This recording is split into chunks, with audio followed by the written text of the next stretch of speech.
Hey guys, what's up? Welcome back to Sunday Smiles with Steph. I'm super excited about today because I have a guest that is very dear to my heart, very special to me personally. So I'm excited, especially knowing how busy she is, like for her to take the time to come on here and, help me bring value to all of you. I'm super blessed for that. So, to tell you a little bit about her, she literally helps hundreds and thousands of people to change their life. She's the reason I never gave up on, on my journey when I was so close to giving up. She always kept me going. And she built literally a global entrepreneur business, just helping people, find their path in life and like find different ways to go after their goals. So it's my honor to have my dear friend Spela here with me. Hi. Hi, Steffi. Thank you for having me on here. I'm excited. I'm Uh, super excited. Oh yeah, my I mean, God. you're creating something awesome, so I'm excited to be a part of it. Thank you. It really means a lot. So, maybe before we start off, can you like briefly tell the people a little bit about you? Like, I mean, you already know how we always do. Like, where have you been? Where are you now? And just a little bit so people can get an idea of you. Yeah, definitely. So for me, I'm an immigrant to the United States. So my mom and I came here when I was young, and I saw her working two, three jobs. I would wake up, go to school, come home, go to sleep without seeing her. So I didn't really get a lot of family time, a lot of that as a kid. Moving to different places every month. So I saw hard work. Ethic, and I think that's where I learned my work ethic, and I saw struggle. Yeah. So, I basically, when we moved to the US, I saw it as an opportunity. Let me be the best that I can be so that I don't have to live that life and I can help my mom, Mm. in the future. So when I was 18, going from the summer of high school to college, I got introduced to the online world, right? And entrepreneurship and marketing. And no questions asked, I got involved. I was the easiest sign up that anyone has ever had in the world. Literally, I just saw a guy post on Facebook saying, I get paid to travel. I messaged him. I said, do you really get paid to travel? He said, yes. I said, all right, send me the link. So I didn't care what it was. I didn't care anything. All I said was, if there's different opportunities, I'm going to do something different than what I saw my family do growing up. And I was willing to try whatever. So I got involved, and I saw, kids my age and younger at the time, living life, on jets and cars and houses and retiring their family and things like that. So I knew it was possible. I just knew I had to put the work in and find the right mentorship. So that's what I did. I did whatever people that I was working with, the mentors I had, I did whatever they told me. And within my first year, I was able to make an extra $600,000 a month. Wow. Um, and then from there, I got introduced into the trading and investing world, where I saw an opportunity to learn a skill set that could change my life forever. And that's when I really took it serious and said, okay, I get the online world, I get the entrepreneurship world.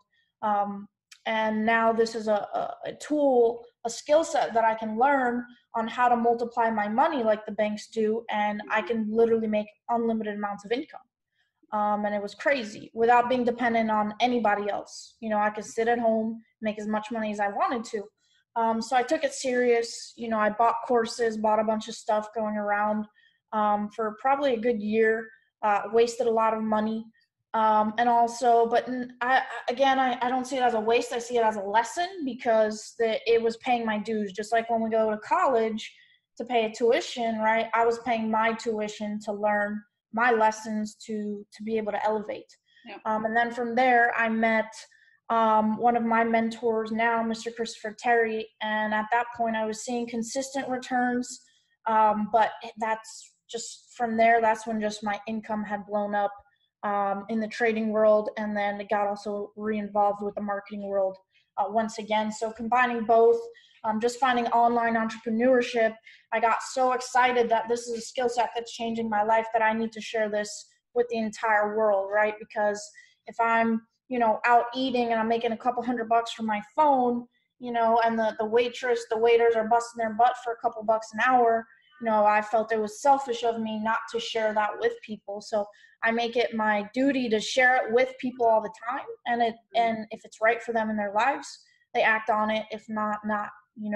But I think the biggest thing through this all was just failures, because it wasn't failures, it was lessons and mindset, personally growing my skills, my mind, my manifestation. And that's kind of where I've gotten to now, and now I'm able to send my mom a couple $1,000s a month, fly her all over the world, and do these things to help where I originally started. And not only that, but be able to help other people do the same. So that's what I'm passionate, what I'm excited about. And I think, with what we have going on now with the coronavirus and crisis all over the world, I think it really will show people that having other income streams is super important, especially online, because no matter what happens, you're able to still make an income, So I think this just shows more that our world is shifting onto the online world more and more. So that's a little bit about me and my story. And, I'm just excited to share it and just keep growing. I don't feel like there's an end. I think there's always just growth. Yeah, definitely. I definitely agree with that. And I think the main thing, like one thing you said in the beginning about, how you for the first time heard it and you just jumped in. That's one thing that I hear from so many successful people. They make decisions fast. And, even if you don't know what it is, just figure out the rest later on, Yeah, no questions asked. If somebody has results and there's a different way, I don't care what it is, I'm going to jump in and figure it out, because that's the only way to learn, right? I love that. Yep. Guys, maybe you get a feeling why I love this woman, just because she's so passionate about what she does and she cares for, the people that are in her life. And I am grateful to be one of those people in her life. So yes. So are you ready for the questions? Yes, I'm ready. Awesome. All right. So I'm looking down because I have to read them up so I don't mess them up. First one. The first question is actually split in two parts. So first part is, what is the best advice you have received so far that served you well? Okay. The best advice, that's a hard one. The best advice I would have to say that I've received is that, I would say growth.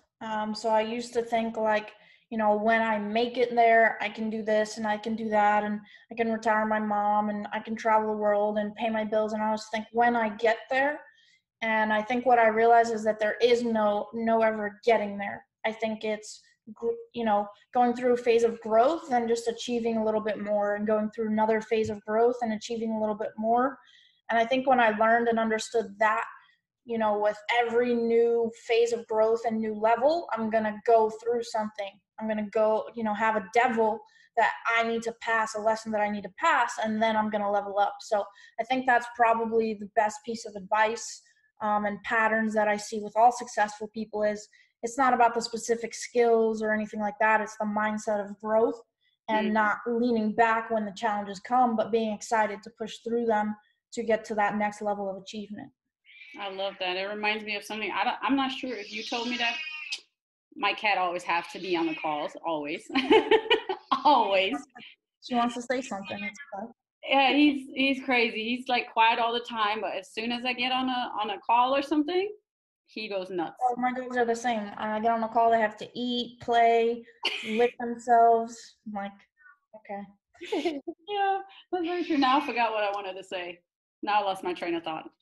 Sorry. Anyway, so now to the B part of that question.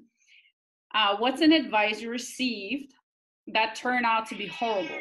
Like it seemed to be amazing in the beginning, okay, at that time, and you acted on it and everything, but then it turned out to be a disaster. And like I think those things, build you, but I'm just curious to see like if there's something that, like right away, like sticks out to you that you remember. I honestly, I don't think there is any horrible advice. I think it's a lesson.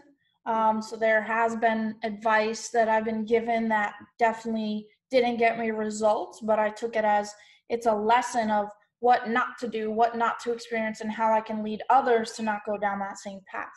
So I don't really ever see anything as horrible. I see it as, okay, this was my learning experience, and now hopefully I can help other people not have to go through that same thing. Yeah. And it's funny, your response, it makes me smile because actually, when we had our convention in London, I asked the same question to the Millionaire Mentor. I asked him the exact same question, and he was stunned. He was like speechless for a second, and he said a similar thing that you said, and then maybe I can switch it up for you too, because he switched up the question and he changed it up to, is there something you wish you would have known earlier? Okay. Something I wish I would have known earlier. Let's see. Um, that's a hard one. There's a lot. There's a lot of things I wish I would have known, but I still believe it comes at the right time of when I'm supposed to receive it, So I wish I would have known that, I need to dig into books and audios, and not only, at first I was just running through them and not applying them to my life, and I was going in basically in a circle.